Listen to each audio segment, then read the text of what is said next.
eiga drauma og það sérstaklega ánægjulegt þegar draumurinn rætist eins og sjá má hér á bílageymslunni í dag. Þess vegna langar mig til þess að vitna í orð listmálarans Kjarvals en hann sagði forðum: lastaðu ekkert, lofaðu fátt, en sé eitthvað fullkomið, segðu það hátt. Ég vil einmitt segja það hátt. Þórir hann á ómælda þakkir skyldar fyrir að láta drauminn rætast. Draumurinn hefði aldrei orðið að veruleika án Þóris. Hitt veit ég líka að draumurinn hefði heldur ekki orðið að veruleika án dyggrar aðstoðar fjölmargra Hamraborgarbúa og Kópavogsbæjar. Leið og ég þakka Þóri fyrir allt saman, þá ég óskoði okkur öllum til hamingju með áfangan. Takk fyrir.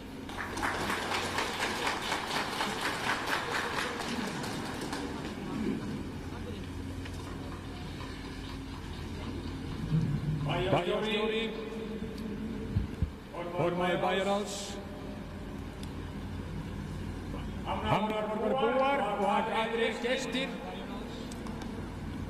Í þjóðsögum Jóns Árnasonar þess getið að Álfaborg ein, klettur mikill, líkur Herborg standi fyrir botni Borgarfjarðar í Múlasýslu, hvernig sem verið að lýsa Hamraborgin okkar. Í sögunni segir að borgin sé að giska 6 til 8 faðma á hæð, en hér með 24 faðma að ummáli. Brekka víðast að neðanverðu, en klettar fyrir ofan og þó víða uppgöngur. Melur uppi á borginni og gras torfur. Álfaborg var hún kölluð af því það var alþýðutrú að það væri höfuðból æðstu álfa og höfðingja huldufólks og var geysimakt. Þó að við séum ekki af álfakyni eigum við ýmislegt sameiginlegt með þeim íbúum sem væntanlega voru í þessum hömrum. Það varðar húsakynnin að undanskildu því að við byggðum okkar eigin borg og erum ávallt sýnilegir Guði og mönnum. Ekki þess getið í sögunni hversu erfiðlega hafi gengið að reisa þessa álfaborg, en við húseigendur og íbúar í Hamraborginni höfum þá sögu að segja að ekki gekk það þrautalaust að ljúka við þetta mannvirki. En það tókst þó satt.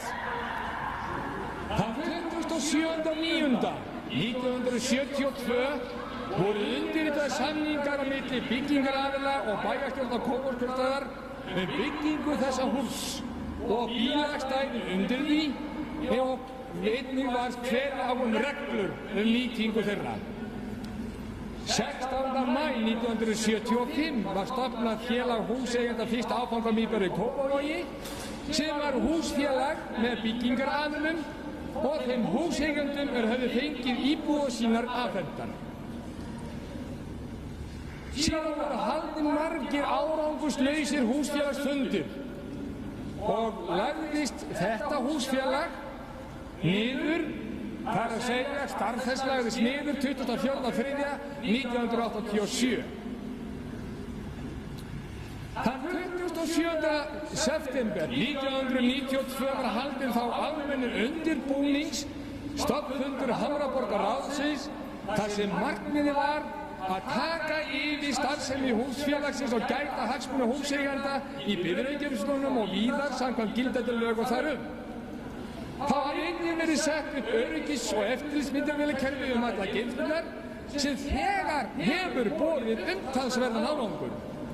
Hafa ýmist máli verið upplýst með aðstoð þessa kerfis.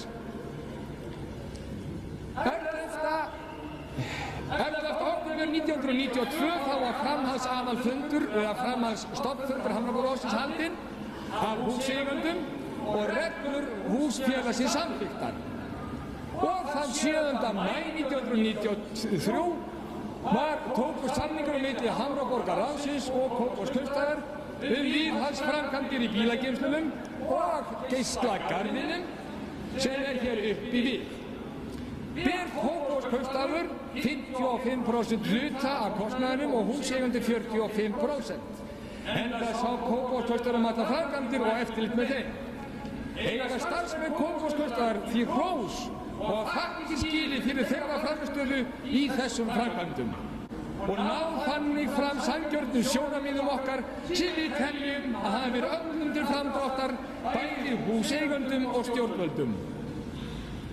Núna verður þetta mannvirki endanlega tekið í notkun fyrir almenning, svo almenningsgarður og geislagarður sem inni í byggingunum miðri, eins og segir í sögunni, og verður þessum áfanga fagnað þá sérstaklega af Hamraborgarbúum þar sem þeir hafa búið við óviðunandi aðstæður á þessu svæði undanfarin 18 ár.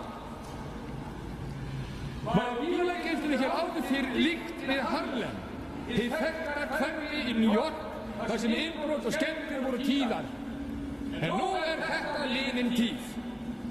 Framkvæmdir hafa staðið yfir síðastliðin 3 ár og nemur heildarfjárhæð framkvæmdanna það 115 milljónir króna. Ég vil sérstaklega fyrir hönd allra húseigenda þakka bæjarstjórn Kópavogskaupstaðar allri fyrir þennan mikla áfanga sem hér verður tekin í notkun í dag. Það má ekki skilja mín orð svo að fyrir þá erfiðleikum sem við höfum staðið í að það sé öðrum að þakka. Það því ástæða að óska öllum Kópavogsbúum til hamingju með þennan nýja miðbæ og vona að þeir megi lengi og vel njóta. Og viljum því biðja Sigurð Geirdal, bæjarstjóra, að gera svo vel og koma hérna fram og taka svo þessa geymslu hérna í notkun með formlegum hætti. Takk fyrir.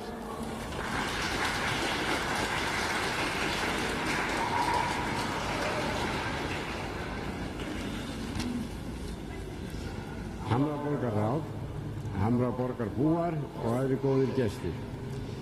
Ég vil hefja mál mitt á því að óska ykkur til hamingju með daginn og þann langþráða áfanga sem við erum að ná í dag. Þessar hamingjuóskir ná einnig til allra sem á miðbæjarsvæðinu vinna og þeirra... Heyrðist ekki? Hvað það?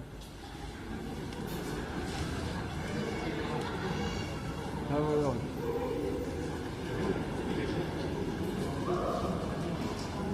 Viva!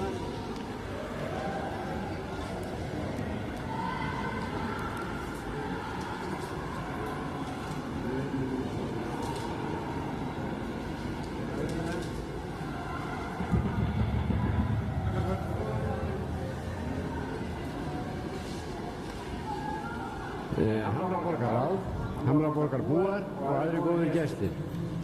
Ég hefja mál mitt á því að óska ykkur til hamingju með daginn og þann langþráða áfanga sem við erum að ná í dag. Þessar hamingjuóskir ná einnig til allra sem á miðbæjarsvæðinu vinna og þeirra sem hér reka fyrirtæki en ekki síður til allra bæjarbúa sem njóta munu góðs af á einn eða annan hátt. Samningur með þetta mikla verk var undirritaður 7. maí 1993.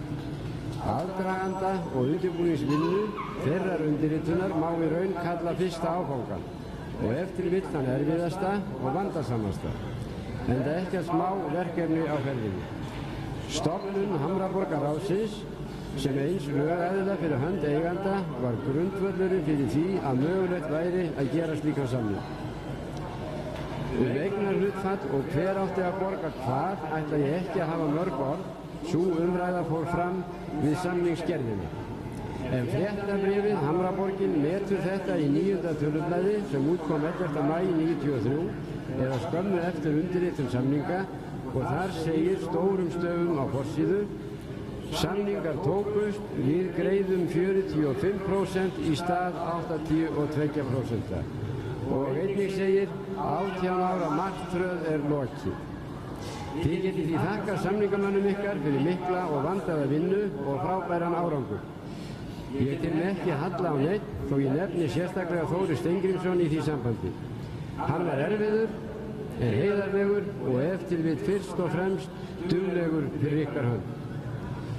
Af hálfu Kópavogsbæjar eru það að sjálfsögðu bæjarfulltrúarnir sem ákvarðanir taka í málum sem þessum og þar ríkti hinn ágætasta samstaða þetta mál og fyrir það vil ég þakka. Það kom svo í hlut Þórarins Hjartarsonar sem framkvæmdastjóra tæknideildar bæjarins að annast aðalvinnuna í sambandi við sjálfa samningsgerðina og hafa yfirumsjón ásamt starfsmönnum sínum við verkinu af hálfu samningsaðila.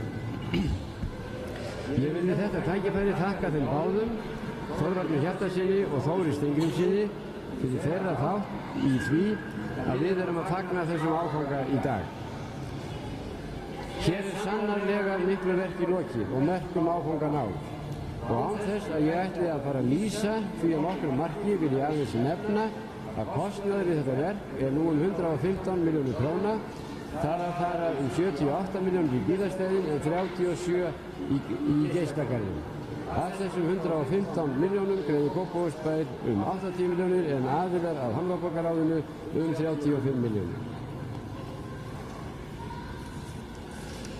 Geislagarðurinn var endurskipulagður og hannaður að nýju á bæjarskipulagi Kópavogs af Aðalheiði Kristjánsdóttur, landslagsarkitekt. Verkið vann Þakvari HF ásamt undirverktökum sínum, garðyrkjumeisturunum Birni og Guðna SF. Verkið hefur tekið hálft ár og þykir vel heppnað. En eftir vill verðum við að bíða eftir sól og sumri til að sjá það við þær aðstæður þar sem það nýtur sín best.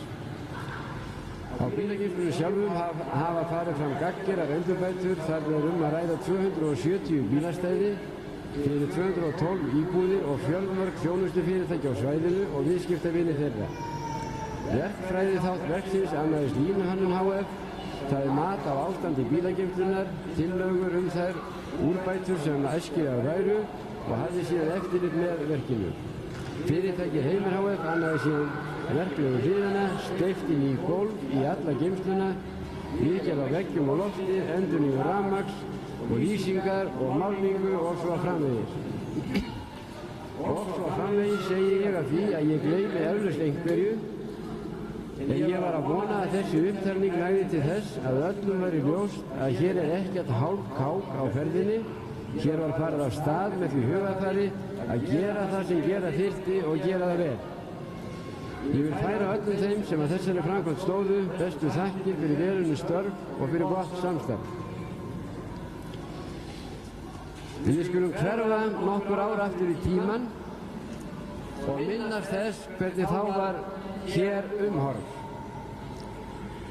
Svo skulum við láta það að baki í eitt skipti fyrir öll, en líta í kringum okkur og vita hvort ég get ekki orðið sammála mér þegar ég segi hér finnst mér bara virkilega jólalegt. Ágætu Hamraborgarbúar, til hamingju með daginn.